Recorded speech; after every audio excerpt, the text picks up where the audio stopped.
la Touba fan la nekkee musuma faa dem nag fexeel ba bu ma ree.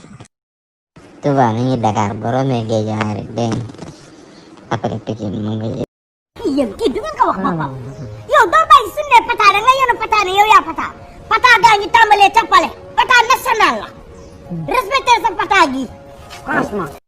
gaani yàlla nga dund ba ca kanam kanam xappi bay xuma nan man de wax dëgg yàlla dama ko mënut a prononcé waaye kon ma waxal la ko yàlla mi ma tiim seere ne mosuma koo defal doomu aadama nag waaye yow da ngaa baax waaw su waayee loolu daal su waayee loolu noonu université.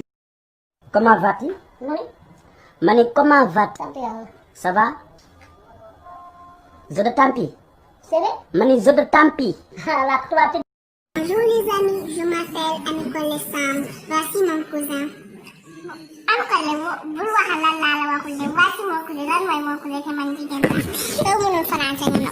gars yi fii TikTok la dañ doon bàyyi bañ matal 10 000 j'aime rek ñu feeñal ñu génnee suñu compte TikTok bi wane ko sur réseaux sociaux waaw.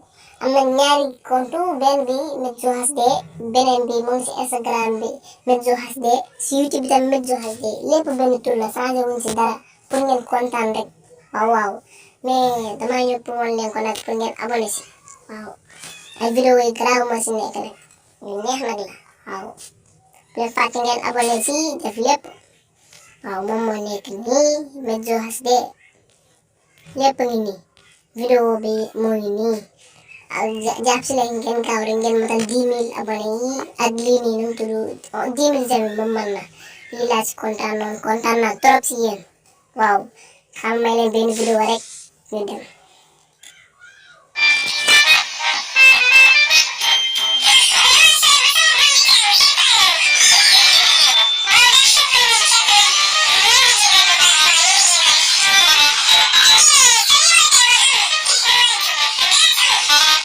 gis nga waaw vidéo yi yëpp yu neex la nag waaw dañ koy job par ndànk-ndànk rek waaw sama gars yi bu leen fàtte ngeen abonné activer cloche notification def tout merci.